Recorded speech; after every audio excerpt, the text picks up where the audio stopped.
Aujourd'hui, nous recevons Guillaume Deville, que vous connaissez certainement si vous êtes kinésithérapeute et que vous suivez l'agence EBP. Guillaume Deville est kinésithérapeute, il est formateur en entretien motivationnel et aussi pour d'autres formations auprès de l'agence EBP. Et il tient également, alors la liste est longue, un blog, un vlog, un podcast qui est un petit peu plus long que le nôtre. On est très heureux aujourd'hui de le recevoir dans Le Temps d'un Lapin. Pour nous Bon. parler d'une étude qu'il a réalisée avec le soutien de Joe Gibson, Jérémy Lewis et Mathieu Guéman. Bonjour. Ou bonsoir. Bienvenue sur Le Temps d'un Lapin, le podcast qui parle de la kinésithérapie, du soin et de la science. Mais pas trop longtemps, juste le temps d'un lapin. Bonjour Vincent, bonjour Guillaume. Bonjour à tous les deux. Bonjour tout le monde. Guillaume, est-ce que tu peux nous parler un petit peu de ton parcours de kinésithérapeute ? Oui, bien sûr. Alors, je suis kiné. J'ai été diplômé à l'école de Bordeaux en 2005. J'ai fait 2 ans dans le foot professionnel à plein temps. Et ensuite, je suis allé travailler en libéral. Je suis rentré dans ma région, la Charente, pour travailler en libéral. Voilà, depuis, je travaille en libéral. J'étais assistant, j'ai eu mon cabinet, j'étais associé. Et depuis quelques mois, je n'ai plus de cabinet, mais je travaille avec des médecins généralistes dans le cadre d'une pratique un peu particulière qui est financée par un pôle de santé. D'accord. Avec un domaine de consultation spécialisé ou...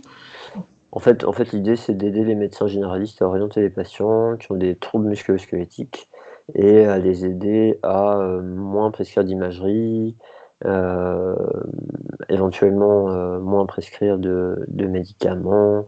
Et l'idée, c'est pas forcément moins, mais à ajuster, à affiner ça. Voilà, je suis tombé sur des médecins qui sont intéressés par nos compétences à nous, kinés, pour les aider dans leur pratique à aider leurs patients. Voilà. Ah, ça doit être super. C'est vraiment top, ouais. J'ai beaucoup de chance. Et du coup, au-delà de ce travail qui a l'air du coup passionnant, et j'aimerais bien qu'un jour tu nous en dises un peu plus, toi, dans le cadre de ta collaboration avec l'agence EBP, tu as pu publier une étude.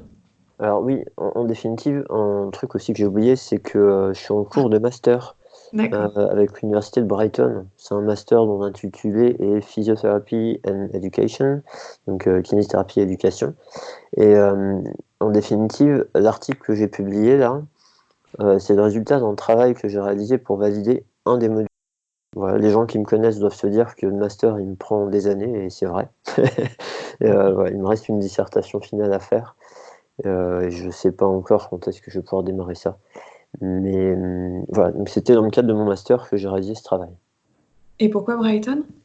Pourquoi Brighton? En fait, Brighton parce que quand j'ai commencé, il n'y avait pas de master en kinésithérapie en France. Et puis Brighton parce que Mike Stewart a fait son master là-bas. C'est pendant ce master-là qu'il a construit sa formation. Comme c'était branché éducation, ça me parlait beaucoup.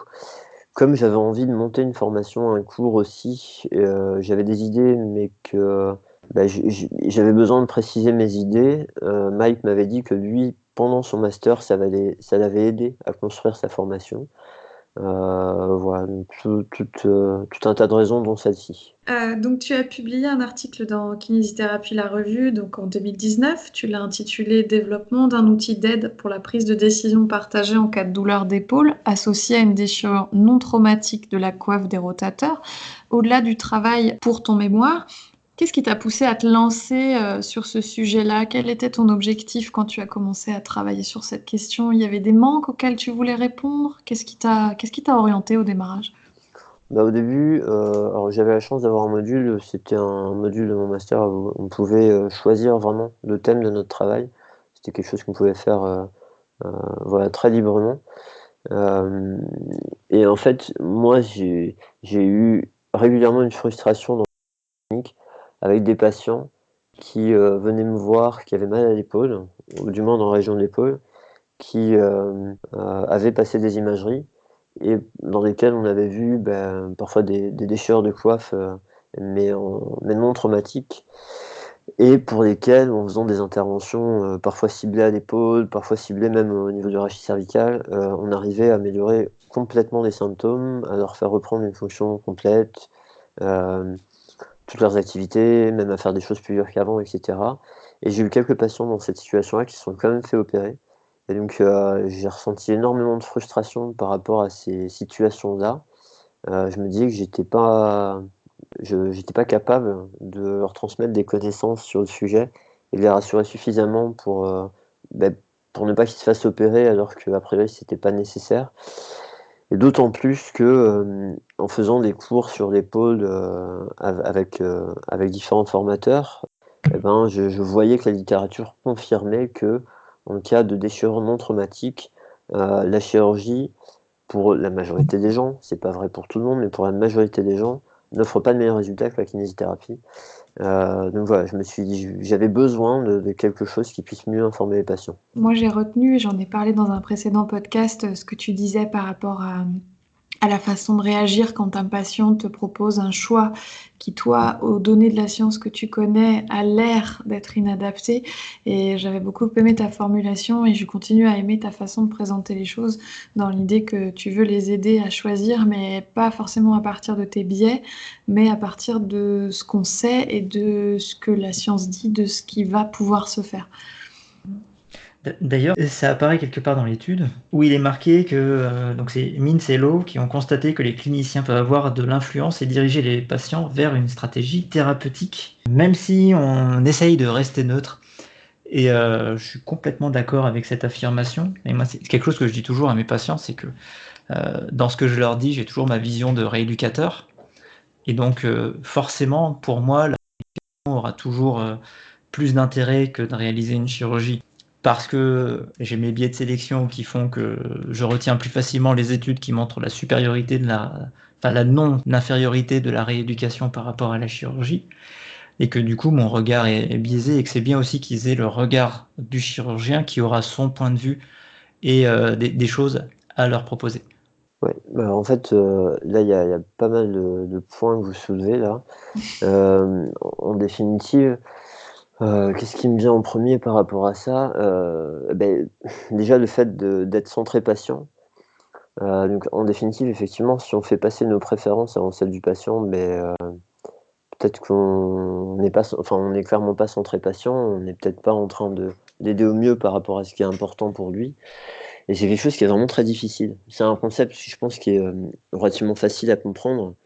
Maintenant, à vraiment appréhender et à appliquer en pratique, c'est très difficile parce que, notamment, on a des moyens pour aider nos patients et que ces moyens, ils sont importants pour nous. On y croit et c'est important qu'on y croit, autrement, ce serait dur de s'investir autant dans notre travail. Du coup, on a envie on avait voulu passer ça et puis du coup, on peut se retrouver, avec un patient qui avait un discours différent de la part du chirurgien. Et dans l'étude que vous avez mentionnée tout à l'heure de Minslov, en fait, c'est une étude qualitative où, effectivement, ils se sont rendus compte que, le discours des professionnels de santé avait eu une influence sur le choix des patients. Mais malheureusement, c'était un discours, qui était relativement directif, avec pas mal de menaces de: «Si vous faites pas ça, il y aura ça». Et donc du coup, essayer de convaincre le patient en leur faisant peur, c'est clairement pas une façon d'être, centré sur ce qui est important pour eux et peut-être d'être honnête avec eux. Donc ça oui, ça c'est quelque chose de difficile et en définitive là, l'intérêt de l'outil c'est, vraiment de pouvoir donner accès aux patients à des informations, qui comportent le moins de biais possible et de l'accompagner dans le fait de les analyser en accord avec ce qui est important pour lui. Une des idées derrière cet outil-là aussi, c'est qu'il puisse être partagé. Alors déjà, il y avait le fait que ça puisse être compréhensible par le patient en termes de langage utilisé. Le fait qu'il puisse être partagé et qu'il puisse partir avec pour en discuter avec ses proches, voire avec d'autres professionnels de santé, qu'il se fasse sa synthèse à lui, tout ce genre de choses.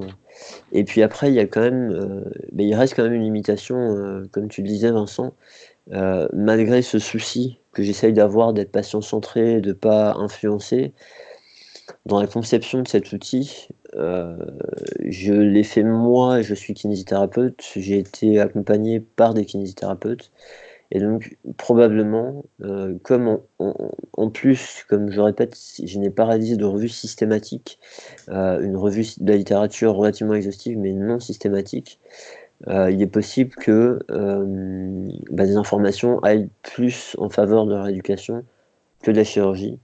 Et d'ailleurs, c'est mentionné dans les limitations de l'article, comme quoi, pour aller plus loin, peut-être une prochaine étape, ce serait d'impliquer d'autres professionnels de santé, peut-être des chirurgiens, peut-être des médecins qui n'ont pas spécialement forcément de biais vers la rééducation ou vers la chirurgie, et d'élargir en fait la recherche pour rendre ce truc-là encore plus honnête. Bon, et en sachant en plus que les articles que j'ai inclus, ils ont été publiés en 2017 ou avant. Donc, voilà, avec l'avancée des connaissances, il peut y avoir des notions supplémentaires qui s'ajoutent. J'espère qu'on aura des retours des non-kinés qui nous écoutent et éventuellement des médecins qui iront peut-être voir à quoi l'outil ressemble et comment est-ce que ça peut, eux, les accompagner dans leur exercice quotidien. Avant de nous dire ce qu'il y a dans ton outil exactement, est-ce que tu pourrais nous redéfinir pour ceux qui nous écoutent ce que c'est une prise de décision partagée? Je pense qu'on l'a déjà un petit peu dit. Et surtout, parce que tu en parles beaucoup, en quoi est-ce que ton outil peut nous aider dans la balance décisionnelle?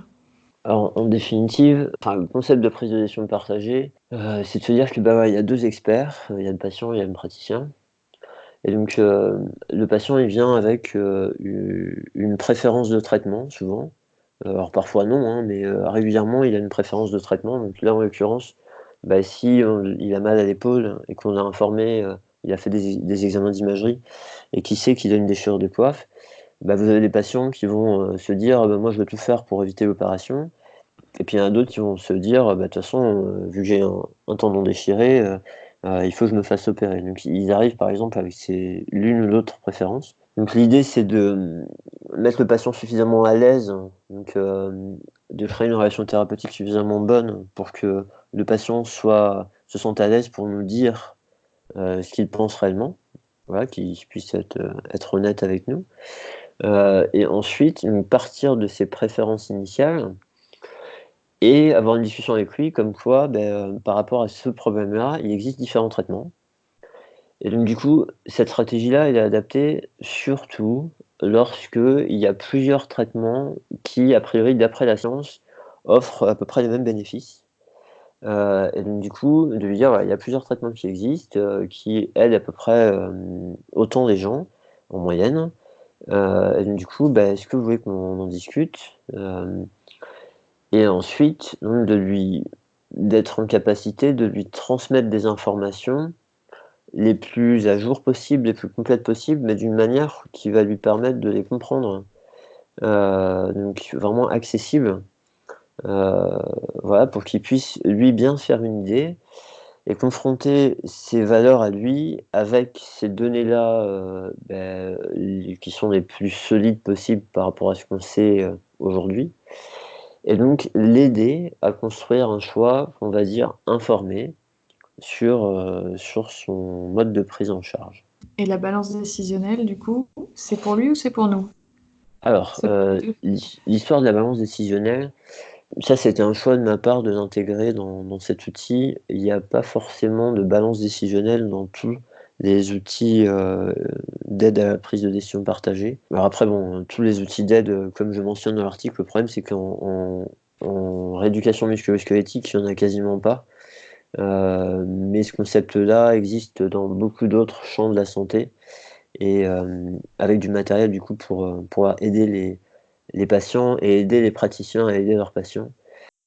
Et donc en définitive, là, moi j'ai choisi d'utiliser une balance décisionnelle pour aider le patient à peser le pour et le contre. Et donc dans ma balance décisionnelle, j'ai eu la chance d'avoir cet article, cette étude qualitative dont on parlait tout à l'heure, où en fait ils avaient demandé à des patients à qui on avait attribué un traitement dans une étude par rééducation et à d'autres patients à qui on avait attribué un traitement chirurgical, mais qui avaient décidé de changer de traitement. Donc ceux à qui on avait attribué un traitement rééducatif, qui avaient décidé de se faire opérer, et l'inverse. en fait, il y a une étude qualitative qui a été réalisée pour essayer d'explorer les raisons qui leur avaient fait changer d'avis. Et donc du coup, moi, j'ai pu me servir de ces différentes raisons en partant du principe que c'était des données scientifiques qui nous donnaient des informations sur les raisons habituelles des patients de choisir la chirurgie ou la rééducation.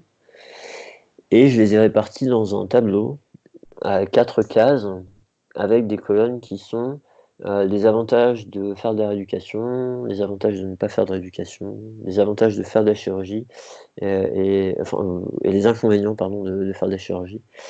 Donc un tableau avec 4 cases avec avantages kiné, avantages chirurgie et inconvénients kiné, inconvénients chirurgie sera plus clair. Et donc, du coup, j'ai réparti les raisons que j'avais retrouvées dans ce tableau-là. Et l'idée, c'est de pouvoir avoir quelque chose de visuel avec le patient et de lui dire, voilà, ça, c'est des raisons habituelles pour des patients, lesquelles vous semblent pertinentes pour vous et sur lesquelles vous avez besoin de plus d'informations, sachant que dans le tableau, il y a déjà une mention comme quoi les raisons avancées est plutôt vraie d'après ce qu'on connaît de la science aujourd'hui, ou la raison avancée est plutôt fausse d'après ce qu'on connaît de la science aujourd'hui. Voilà. Et donc pouvoir en discuter avec le patient et pouvoir éventuellement lui proposer plus d'informations qui justifient pourquoi on se permet de dire que c'est plutôt vrai ou plutôt faux, et l'aider à peser des pour et des contre pour prendre sa décision. Du coup, en fait, ton outil, finalement, qui s'intitule J'ai une déchirure dans les tendons de ma coiffe, quel traitement dois-je choisir? En fait, tu as fait la première page sur l'aide à la décision partagée en disant il existe 3 traitements. Oui.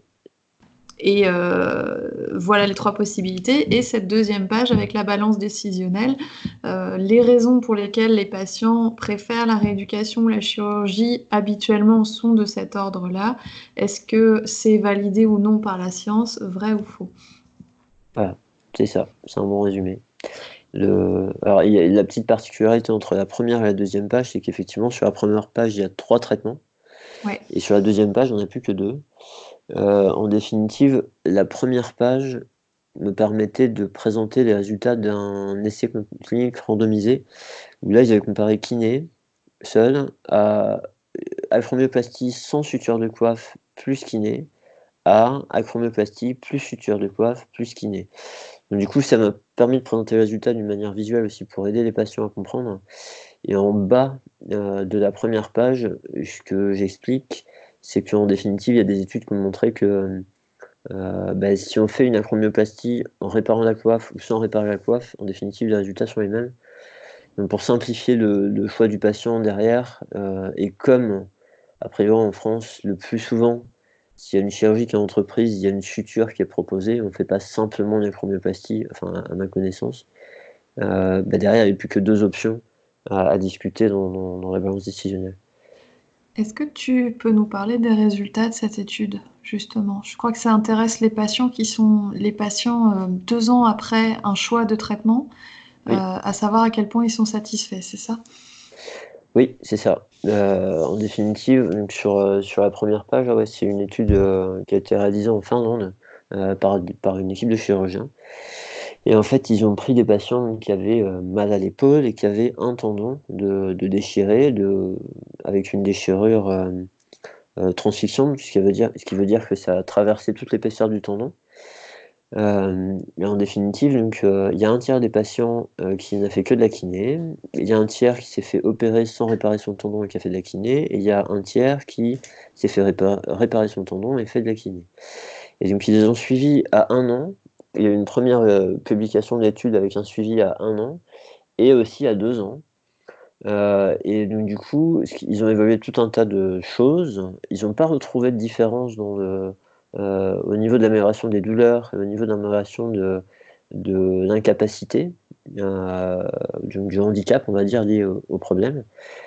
Et ce qu'ils ont demandé, ce qui était assez sympa pour moi, pour mon outil, ils ont demandé aux patients une question assez binaire de est-ce que vous êtes satisfait de votre traitement ou pas satisfait?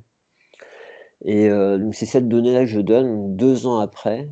Ceux qui avaient eu que de la kiné, 89% 9% des patients étaient satisfaits et seulement 11% n'étaient pas satisfaits. Et si on prend l'autre extrême, sur ceux qui avaient été opérés avec le tendon réparé, 94% des patients étaient satisfaits, tandis que 6% des patients n'étaient pas satisfaits. Alors, ce qu'on peut voir, c'est que du coup, il y a une différence entre ces chiffres-là. Donc, 89, par exemple, satisfaits contre 94. Le truc, c'est que quand on fait des statistiques, on s'aperçoit que si on renouvelait l'opération, en fait, il y aurait moins d'une chance sur 20, et même moins d'une chance sur 100 par rapport aux statistiques, de retrouver une différence significative entre les deux groupes. C'est-à-dire qu'en fait, d'un point de vue statistique, ce que ça dit, c'est que les deux traitements ont eu le même niveau de satisfaction pour les patients.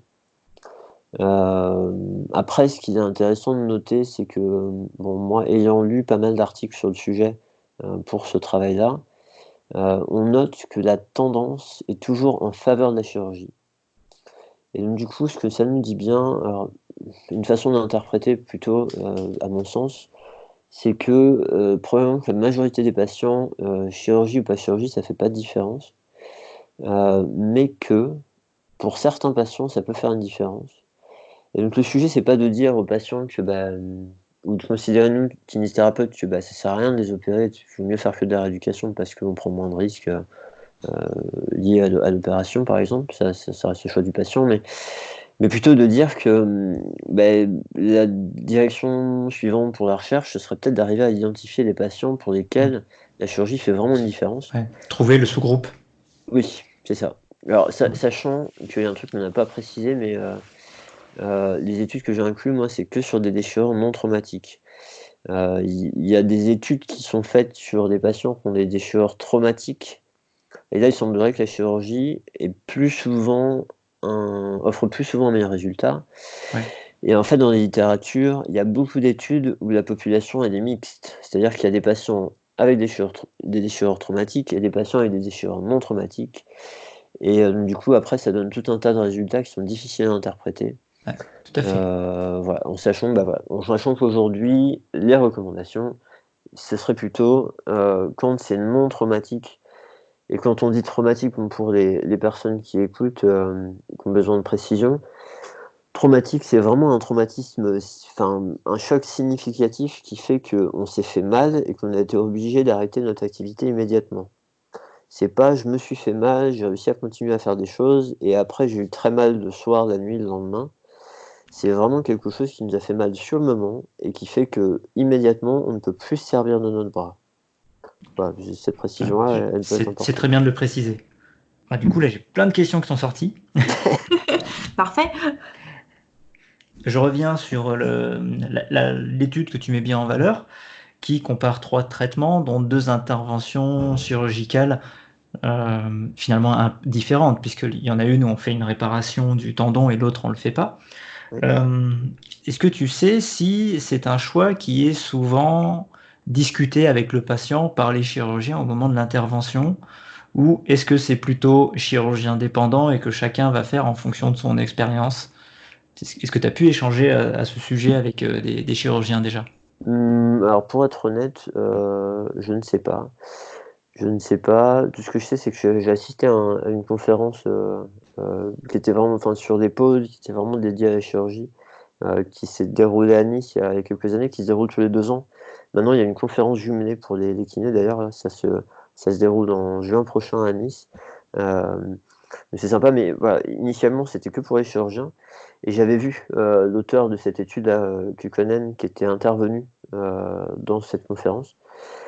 Et en définitive, dans cette conférence, il parlait surtout de techniques chirurgicales, mais très peu d'indications chirurgicales.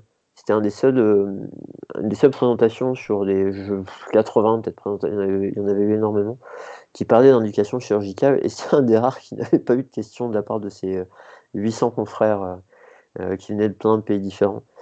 Donc du coup, l'image que ça me donne, qui est biaisée, c'est que les chirurgiens, ils sont aussi, ils sont intéressés par la technique. On sait qu'il y a une notion de courbe d'apprentissage pour les chirurgiens où plus ils sont à l'aise avec une technique et meilleur sont leur résultat.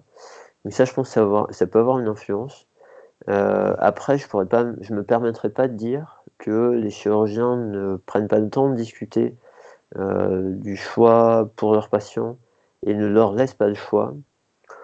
Ce que je sais, c'est que ça peut arriver, donc l'étude qualitative dont on parlait tout à l'heure mentionne clairement le fait que, alors, en Angleterre, certains chirurgiens, pardon, euh, avaient vraiment fait peur à leurs patients, comme quoi, s'ils se faisaient pas opérer, ils pourraient plus se servir de leur bras dans le futur. Par expérience, je sais que certains patients dont je parlais tout à l'heure, qui se sont fait opérer alors qu'ils allaient très bien, la raison qui les a motivés le plus, c'était le fait que des chirurgiens leur aient fait peur par rapport à ça. Sachant que les quelques données de science qu'on a sur le sujet vont pas du tout dans ce sens, même avec des suivis à 15 ou 20 ans, il me semble. Et que tant que les symptômes s'améliorent, il n'y a aucun risque. Par contre, si les symptômes ne s'améliorent pas, si les symptômes se réempirent dans le futur et qu'on n'arrive plus à les améliorer avec la rééducation, là, c'est vraiment une indication à passer à de la chirurgie. J'ai pas pris le temps d'avoir construit cette relation-là avec des chirurgiens de l'épaule localement où je travaille, ce qui est dommage. Ouais. Maintenant, par contre, un des trucs auxquels ça me fait penser, c'est que donc à Nice, il y a le professeur Boileau, qui est un des chirurgiens, donc, qui est vraiment un des plus réputés dans le monde sur la chirurgie de l'épaule, qui est un des co-organisateurs de cet énorme congrès de chirurgie, qui a été l'instigateur du fait de jumeler un congrès pour des infirmiers et pour les kinés en même temps que ce congrès pour la chirurgie. Et je sais que lui, il a demandé à un des kinés avec qui il travaille, qui s'appelle Patrice Duplan, pardon, de prendre une consultation en lui disant écoute, toi t'es bon pour faire ce tri-là, faire des examens d'épaule, etc. Moi ce qui m'intéresse c'est vraiment de faire la chirurgie au mieux, etc. Donc je te donne une consultation pour m'aider à trier les patients. Donc ouais, j'ai un exemple d'une personne qui est vraiment dans ce souci-là, de se méfier de ses préférences à lui et de donner une opportunité différente aux patients pour les aider à faire un choix qui sera le mieux pour eux, quoi. C'est des super initiatives. Ouais. Hein. Dans l'article, donc tu as 2 tableaux par technique, hein, pour la rééducation et pour la chirurgie. Au niveau des désavantages de chacune des techniques, le risque n'apparaît que pour la chirurgie. Alors c'est évident, on est tous d'accord qu'il y a un risque à se faire opérer. Mais ce qu'on sait aussi, c'est que dans la littérature scientifique, il y a une tendance à minimiser les événements indésirables qui ont lieu autour de ce qui se passe dans les études, que ce soit chirurgie ou même rééducation. Est-ce que c'est pas quelque chose qui manque peut-être? Oui, oui, bah, à quoi tu penserais du coup par rapport à la rééducation? Par rapport à la rééducation, on pourrait dire une aggravation brutale des symptômes qui ne serait pas, qui ne permettrait pas, qui serait pas résolue, ou enfin Une exacerbation de la douleur, finalement, tout une simplement. exacerbation de la douleur que la rééducation ne permettrait pas de résorber, une perte de fonction malgré tout très importante, qui derrière ne pourrait pas être récupérée par la chirurgie. Je sais pas, on peut peut-être tout imaginer, comme on peut se dire aussi que les interventions, que les études sur la chirurgie ont elles aussi minimisé les événements indésirables et avec des perdus de vue, ce genre de choses. C'est aussi un de nos biais en kinésithérapie, c'est qu'on a tendance à jeter le regard vers la chirurgie et le risque de chronicisation parce que on va dire que oh là là, il y a un truc abîmé dans l'épaule, etc. Mais je pense qu'en kinésithérapie aussi, ce risque-là, il existe. Notre discours, il peut très bien être nocebo aussi. Mais après, ça reste difficile de prouver le facteur de chronicité. Ça reste difficile de dire qu'est-ce qui a généré la chronicité de la douleur. Mais je pense que nous, on peut très bien en n'ayant pas un discours adapté au début ou une prise en charge pas forcément adaptée, faire que la douleur va durer. Ouais. Ouais, mais du coup, ouais, j'entends vos inquiétudes et merci de les partager. En fait, le truc, c'est que une des visions que... ouais, il y a 2 points principaux, là. Peu importe l'ordre. Une des visions qu'on a souvent, et les chirurgiens sont souvent les premiers à le dire, c'est qu'une chirurgie, c'est définitif. La rééducation, on peut la débuter, et puis si on voit que ça n'évolue pas favorablement, passer à la chirurgie. Là, l'idée, c'est de se dire, le traitement de première intention, qu'est-ce que c'est? Donc en gros, une fois qu'on a passé une période où on pourrait s'attendre à ce que ça rentre dans l'ordre tout seul, et c'est pas rentré dans l'ordre tout seul, mais après, qu'est-ce qu'on envisage? Est-ce que c'est kiné? Est-ce que c'est chirurgie? Et donc du coup, voilà, ce traitement de première intention, et autant on peut faire de la rééducation, et si ça marche pas, se faire opérer après, autant on peut se faire opérer, de toute façon on aura de la rééducation, et l'opération elle est faite, et il y a quand même quelque chose de définitif qui est fait. Ensuite, le principe là, bien sûr, ça sous-entend que ce qui va être proposé à la fois en kiné et à la fois en technique chirurgicale, ce sont les meilleures stratégies dont on dispose actuellement, et que ça va être réalisé du mieux possible. Donc ça, c'est une supposition, parce qu'après, on peut très bien tourner le truc dans l'autre sens en disant, bah, si la personne elle se fait opérer, mais qu'on lui propose une chirurgie avec du matériel défectueux, ou pas les matériels les plus efficaces actuellement, et que il y a tel ou tel problème, enfin, ou que la technique est mal réalisée, etc. C'est un problème. Après, quand on parle des risques liés à la chirurgie, là, moi, je parlais surtout des risques liés à toute chirurgie, quoi. Il me semble, enfin, ceux que j'avais, je sais pas si j'en parle comme ça dans l'article, mais ceux que Oui, j'avais en oui. tête, Ouais. c'est tout ce qui est lié au risque infectieux, au risque de décès, au risque, voilà. Donc c'est quand même des choses qui sont plus, comment dire, un enjeu qui est pas du même niveau par rapport à la vie du patient. Maintenant, bien sûr, merci de rappeler que tout ça, il faut que ça soit. Enfin, l'idée, c'est que ça soit appliqué avec les meilleures pratiques actuelles qu'on connaît, et en faisant attention à tout ce que vous avez mentionné, quoi. Comme la kinésithérapie, finalement. Ah bah oui, oui, oui, oui, clairement. Donc autant en chirurgie, ils sont attentifs à tout un tas d'erreurs potentielles à ne pas commettre, autant en kiné, à nous d'être attentifs aussi à ça, hein, Ouais. oui, oui, bien sûr. Et puis à pas faire traîner un patient trop longtemps et l'installer dans un problème qui peut se chroniciser, alors qu'une chirurgie l'aurait aidé si ça avait été fait plus tôt. Aujourd'hui, d'après la science, dans le cadre même d'un trauma, d'une déchirure traumatique, il semblerait que tant qu'on opère dans les 16 semaines qui suivent le traumatisme, on ne diminue pas les chances de récupération du patient post-chirurgie. Donc ça laisse quand même une période de rééducation. Et il semblerait aussi qu'il y a un consensus sur le fait que la rééducation doit apporter une amélioration dans les 4 à 8, allez, dans les 8 semaines. Donc au bout de 2 mois, il faut que ça ait changé. Donc ça me laisse quand même une marge, si le patient préfère la rééducation, de se dire bah, on se donne 8 semaines. Alors après, il y a toujours la difficulté de patient qui consulte alors qu'il s'est fait mal il y a déjà 8 mois, il y a déjà, enfin 8 mois, il y a déjà 8 semaines, ou il y a déjà 12 semaines, et là, donc, du coup, on est un peu juste par rapport à la prise de décision, chirurgie, pas chirurgie. Enfin, il y a toujours des cas particuliers, mais et en plus, là, on parle de cas traumatiques. Mais en fait, voilà, il y a tout un tas de trucs qui font que je pense qu'on peut être relativement à l'aise avec ça. Et après, c'est certainement pas une recette à prendre. Et après, c'est notre rôle d'apporter ces informations supplémentaires au patient, de dire à un patient, écoutez, là, vous voyez, ça fait quand même un petit moment, vous avez déjà essayé de faire pas mal de choses. Admettons, vous avez déjà fait de la rééducation avec des confrères, et ça semblait plutôt adapté par rapport à ce que vous avez fait. Vous n'avez pas eu l'évolution attendue. Voilà, ce que la science dit dans ces cas-là, c'est que bah, peut-être que la chirurgie peut vous aider plus. Après, vous en faites ce que vous voulez, ça reste le choix du patient. Mais à nous de nous ajuster à toutes ces choses-là, en définitive. Oui, parce que c'est pareil, quand tu parles de 8 semaines de kinésithérapie, c'est pas forcément tous les types de kinésithérapie. Ah ben oui. Mm. Après, on a une problématique, bon après, qui s'explique parfaitement, enfin, qui se comprend, hein. Mais on a une problématique en kinésithérapie, c'est qu'on a des pratiques très très diverses. Et ça, c'est une grosse difficulté pour échanger avec les autres professionnels. C'est qu'il y a plein de professionnels, des médecins dont je parlais tout à l'heure, ils savent pas ce qu'on fait en kiné, mais il y a tellement de kinés qui font tellement de choses différentes que bah, c'est juste normal qu'ils sachent pas.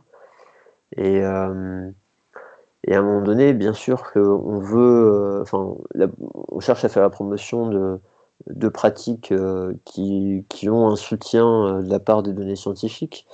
Et en même temps, ça ne veut pas dire qu'il n'y a pas certaines pratiques que moi jamais étudiées qui ne sont pas intéressantes. Et en même temps, ça veut pas, enfin, si on fait que ce qui existe dans la littérature, eh ben, on n'inventera jamais rien de nouveau et on ne progressera pas. Donc, ouais, toutes ces choses-là, c'est important d'avoir ça en tête, juste peut-être faire attention à ne pas être trop dogmatique. Et après, un autre truc qui me revient, c'est que un patient qui a vraiment développé une douleur chronique, une douleur persistante, et qui a vraiment une sensibilisation dans son système nerveux central, est-ce que celui-là, on a vraiment envie qu'il se fasse ouvrir? Est-ce que c'est pas un risque supérieur, la chirurgie dans ces cas-là, d'aggraver le problème? Enfin voilà, il y a tellement de cas différents. Est-ce que tu as une étude en tête pour ce type de patient? Parce que typiquement, moi, ça va bien conforter mon biais, hein. Les patients qui ont une douleur chronique depuis longtemps avec une suspicion de sensibilisation centrale, je freine des cas de fer pour la chirurgie, mais peut-être que j'ai tort. Bah, en termes d'études, non, j'ai pas en tête. Après, la seule chose, c'est que par rapport à la compréhension de la douleur qu'on a actuellement, on sait bien que la douleur ne dépend pas que de l'état du tissu. Et dans cette situation-là, encore une fois, dans cette situation-là,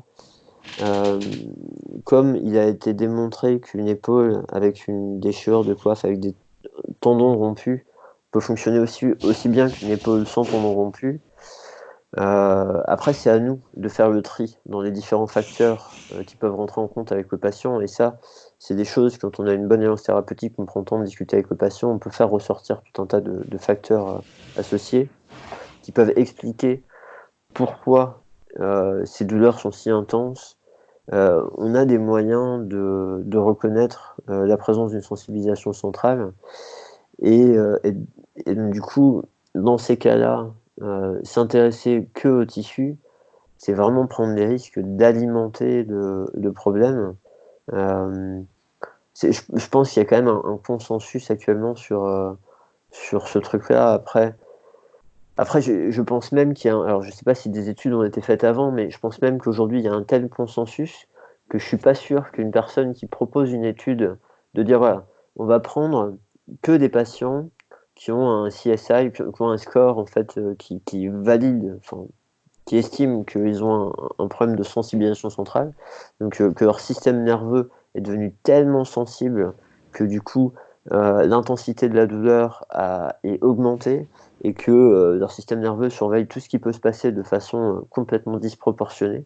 À partir du moment, si on a une personne qui dit moi je vais faire une étude avec ces patients-là et leur proposer de la chirurgie, le consensus est tel que je suis pas sûr qu'un comité d'éthique accepte que des patients comme ça se fassent opérer au regard de ce qu'on sait aujourd'hui, quoi.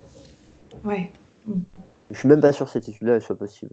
On a enregistré récemment quelque chose où on pensait se souvenir qu'avant d'envisager une chirurgie, Joe Gibson et Jeremy Lewis recommandaient au moins 1 an d'attente, voire 1 an de rééducation. Est-ce que c'est le cas ou est-ce qu'on s'est loupé? Alors, peut-être qu'il y a eu un mélange d'informations, dans le sens où, voilà, par exemple, ce que je vous partage sur l'histoire des 16 semaines, Oui, ça, c'est quelque chose que Joe explique. ouais, Après, en fait, il y a un historique en Grande-Bretagne où, au départ, contre les kinés, ils ont eu des rôles de pratique avancée qui leur ont été proposés. Ça s'est fait parce qu'il y avait des délais d'attente pour voir un chirurgien qui étaient juste improbables. Et c'est des choses qu'ils ont toujours à certains endroits en Irlande où vous pouvez avoir un délai pour voir un chirurgien orthopédique qui est de 1 an, voire 18 mois. d'accord.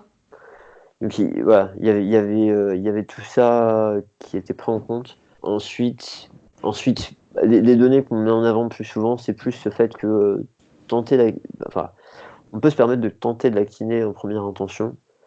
Euh, mais que par contre, on s'attend à ce qu'il y ait des changements et des améliorations significatives dans les 2 mois, quoi.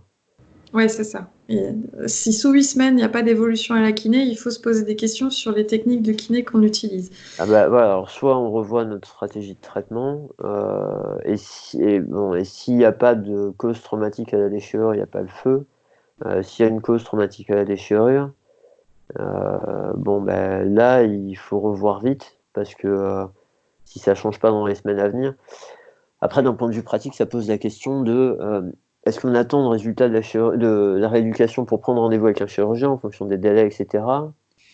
Est-ce qu'on passe une imagerie parce que le chirurgien il va pas aller opérer s'il n'a pas l'imagerie qui l'aide lui à opérer, à choisir, etc.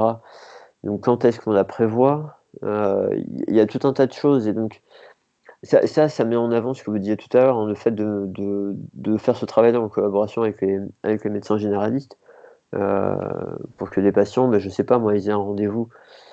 Enfin, en fonction des régions, par chez moi, une simple échographie, c'est 6 semaines. Ouais.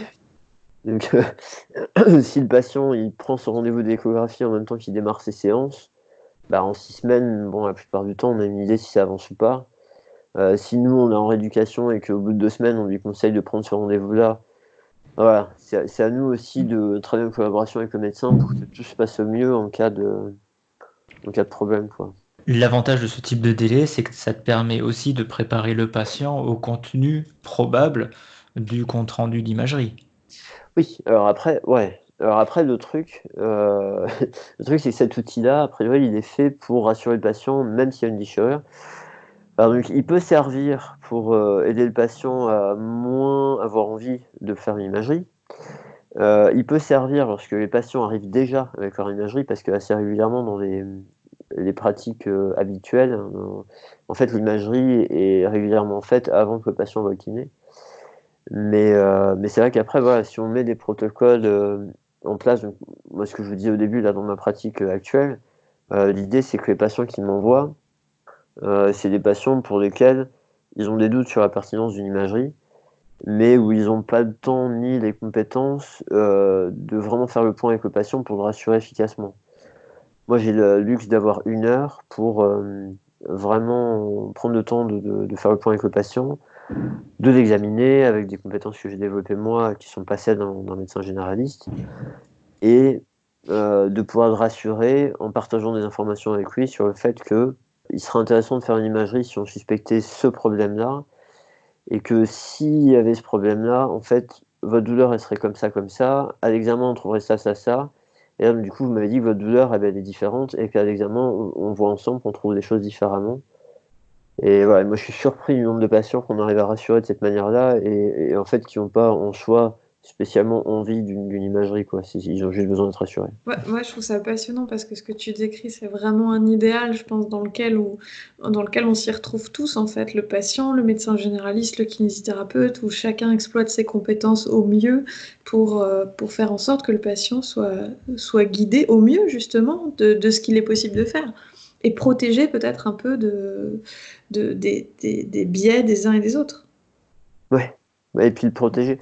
En fait, une des grosses difficultés qu'on a, c'est de protéger les patients de tout ce à quoi on les a habitués. On les a habitués à faire des imageries quand on a eu ces moyens-là, euh, parce qu'on se disait tiens que ça va nous donner la réponse. Donc les patients, si on se demande de ça, c'est parce que d'autres avant eux les ont eus, parce que eux ils l'ont eu pour d'autres problèmes avant. Et donc, du coup, ils sont habitués à ce que ce soit la procédure habituelle, quoi. Et, et, et que quand ils vont voir des professionnels de santé, assez souvent, bah, au lieu de les écouter, on prenait leur examen d'imagerie, on s'intéressait à ça avant de s'intéresser à eux. Euh, Moi, je me rappelle d'un des patients que j'ai vu il y a pas longtemps, quand il est arrivé, c'est je comprends pas pourquoi mon médecin ne me fait pas passer une imagerie. Au moins, on saurait ce que j'ai et on saurait ce qu'il faut faire.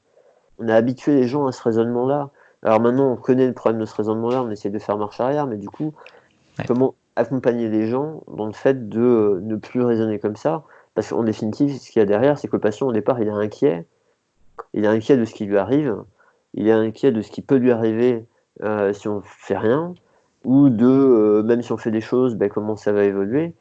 Et il est inquiet du coup de l'impact que ça va pouvoir avoir sur sa place dans la société et sur le fait de partager des choses avec les personnes qu'il aime, etc.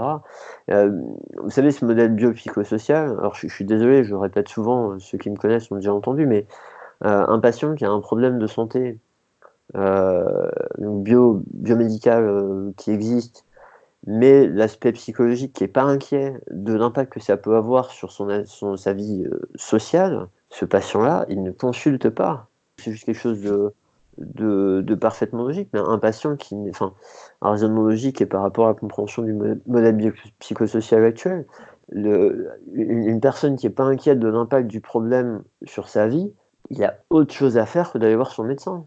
Donc les gens, s'ils viennent, c'est qu'ils sont inquiets. C'est de la même façon, le jour où tu as un rhume, tu as identifié que c'est quelque chose de pas grave et tu vas pas aller consulter ton médecin. Enfin, Oui. ça c'est notre travers de libéraux, mais peut-être des gens qui ont besoin de se faire arrêter pour ça. Ben, une personne qui a un problème de santé qui fait qu'il peut pas aller à son travail et qui a peur de ne pas remplir son rôle à son travail, ou qui a peur des conséquences par rapport à son travail, eh ben, c'est l'impact social du problème qui lui fait peur. Ouais. Et du coup, il va aller consulter son médecin pour avoir une justification de j'ai un arrêt de travail. Une personne qui a un rhume, qui a déjà eu un rhume, pour lequel c'est déjà passé et qui s'en inquiète pas, il va pas perdre son temps à aller voir son médecin. Tout Ceux à qui fait. vont voir un médecin, c'est parce qu'ils sont inquiets. Le nombre de personnes qui vont amener leur enfant pour un truc pour lequel eux ils n'iraient pas, bah, ils s'inquiètent parce que c'est leur enfant. Mais pour eux, ils s'inquiètent pas. Enfin, ouais, c'est un truc. On est tellement formés nous dans le fait dans ce moule biomédical qu'à un moment donné, c'est un recul qu'on a du mal à avoir. Et bien sûr, c'est important d'avoir ces compétences-là parce que rassurer une personne sur l'état de son épaule et sur le fait qu'il va pouvoir bien évoluer même s'il a une déchirure, si on ne connaît pas l'anatomie de l'épaule et qu'on ne sait pas que avec tous les tendons de la coiffe, même s'il y a un trou, ils sont tellement intriqués les uns dans les autres, il y a tellement de tissus que en fait la coiffe peut parfaitement fonctionner même s'il y a un endroit, il y a un trou. Si on n'a pas ces connaissances biomédicales, on aura du mal à rassurer le patient. Donc encore une fois, tout ça, ça marche ensemble. Il ne faut pas opposer tout ça, quoi. Et puis, je crois qu'on a du mal à prendre du recul sur le fait que nous, on est rassurés et on a du mal à envisager que le patient ne le soit pas. Ah là là, ça c'est tellement important. Le nombre de fois où on se retrouve avec la personne qui dit, alors bon, là je veux pas jeter la pierre aux médecins avec qui je travaille parce que franchement, eux, ils ont une pratique, ils sont tellement avancés dans le fait de pas prescrire d'imagerie quand il n'y a pas besoin, de pas prescrire de médicaments, d'avoir des patients qui repartent, ils ont rien. Enfin, ils ont rien. Ils ont de la réassurance, mais ils repartent pas avec des traitements qui sont inutiles ou des investigations inutiles. C'est des mauvais médecins, quoi. Eh ben, Ah. pour certains patients peut-être, mais franchement par rapport à leur patientèle-là, ils les ont vraiment réhabitués. Et moi je les ai vus travailler et les patients ne réagissent pas comme ça. Et quand ils ont eu cette séance où ils sont rassurés, ils disent merci et ils en demandent pas autre chose. Par contre, ce que j'ai identifié parfois, c'est que certaines fois, ils m'ont dit, mais je dis au patient, non, non, mais cet examen-là, il apportera rien. Vous inquiétez pas, ce que vous avez, ça va s'arranger, et cet examen, il n'apportera rien. Ben, le problème, c'est que ça, pour certains patients, ça ne suffit pas. Parce que si leurs inquiétudes sont fortes, ils ont besoin de plus de preuves. Et c'est là où une personne qui peut leur donner plus de détails sur leurs problèmes, leur faire faire des choses, leur faire faire des tests et leur faire le lien entre voilà, ce qui peut être inquiétant, c'est si vous avez ces douleurs-là et vous, vos douleurs, elles se comportent comme ça. Donc, du coup, c'est rassurant. D'avoir ces stratégies qu'on peut avoir, nous, d'amélioration de symptômes, d'avoir un patient qui a du mal à lever son bras, on lui fait faire des choses, on lui fait des choses, peu importe, il lève mieux son bras. Ben, là, il ressent, lui, qu'il y a des choses qui peuvent changer, même si son tendon, on ne l'a pas réparé. Donc, tous ces moyens dont on dispose, le médecin généraliste, il les a pas, et c'est normal, c'est pas son rôle. Donc vraiment de rassurer les patients. Parfois, en fait, on va nous poser des questions pour identifier des drapeaux rouges. On va voir que ces drapeaux rouges sont pas là, et on va se dire ok c'est bon, mais effectivement on va oublier de le partager avec le patient. Et on se retrouve avec des personnes qui vont continuer à avoir peur qu'ils sont en train d'avoir un cancer parce que nous, on s'est rassurés, mais on a oublié de leur demander ce qui les inquiétait eux. Et parfois, c'est juste la question à la fin de l'interrogatoire. À votre avis, qu'est-ce qui vous arrive? Et pour vous, le pire scénario qui pourrait vous inquiéter le plus, ce serait quoi? Et voilà, et parfois on oublie cette question-là qui est tellement importante. Ouais. Tu as publié son article dans une revue de kinésithérapie. Ouais. On pourrait presque dire en terrain conquis.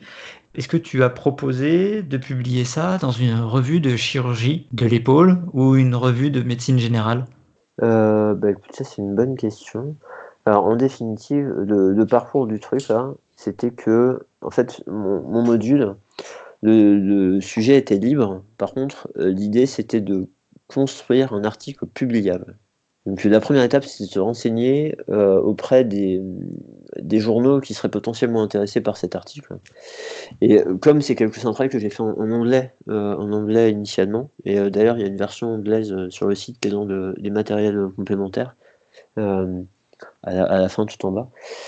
Comme c'est un truc que j'ai fait en anglais initialement, et comme j'ai été soutenu dans mon travail par des anglophones au départ, Joe Gibson et Jeremy Lewis, là où j'ai cherché en premier, c'était sur des revues anglo-saxonnes. La difficulté que j'ai eue, c'est que ces revues-là, en fait, ils ont vraiment des formats d'articles qui sont déjà prévus.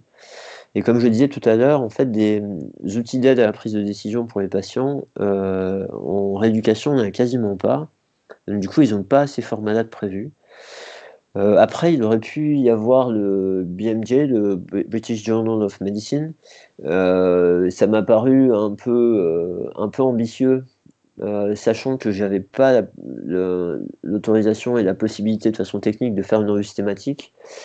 Même si j'ai des personnes qui m'ont proposé de soumettre cette idée-là au BMJ.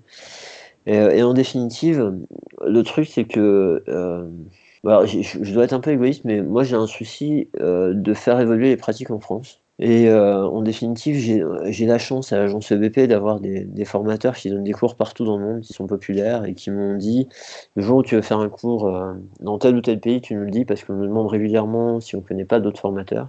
Et comme mon souci c'est avant tout la France, et puis comme au passage j'ai quand même 2 enfants en bas âge, donc je suis déjà souvent un peu parti partout. Quand j'ai discuté d'abord avec Adrien Palot du fait que ça pourrait être publié j'ai discuté de cet article-là, de ma problématique, il m'a dit, tu sais, à Kinéa Revue, ils proposent des doubles publications en français et en anglais. Et là, je me suis dit, ben mince, ça pourrait toucher vraiment plus de gens. Notre souci à l'agence EBP, c'est vraiment de rompre une des barrières par rapport à l'anglais. Et du coup, d'avoir quelque chose en français, en plus ça c'est quelque chose d'utilisable par les praticiens avec leurs patients et après d'utilisable par les patients. Donc de sortir quelque chose en français, c'était pas envisageable dans un autre journal. Et donc j'ai eu cette opportunité où après j'ai discuté avec Mathieu Gaiman qui m'a beaucoup aidé dans la rédaction, dans la mise en forme, parce que mon devoir était un petit peu différent, donc le fait de mettre en forme pour l'article, etc. Tout ça, ça a fait que ça a mené à publier dans le Kiné la revue. Je crois que c'est un de leurs premiers, si ce n'est de leurs premiers articles avec une double publication, donc ça c'est assez cool. Enfin, ils étaient assez enthousiastes par rapport à ça aussi, hein, c'est pas juste l'histoire d'être le premier, ça on s'en fout. Mais ils étaient enthousiastes d'avoir l'opportunité de le faire, pour pouvoir le refaire dans le futur et avoir cette expérience-là et que ce soit plus facile.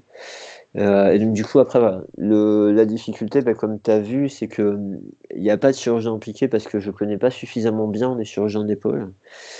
Quand j'ai fait tout ce travail-là, j'avais pas encore cette collaboration avec des médecins généralistes. Mais clairement que est-ce qu'une forme de ça pourrait être proposée à des revues comme Prescrire, je sais pas quel intérêt ils auraient là-dedans. Oh. Mais pourquoi pas.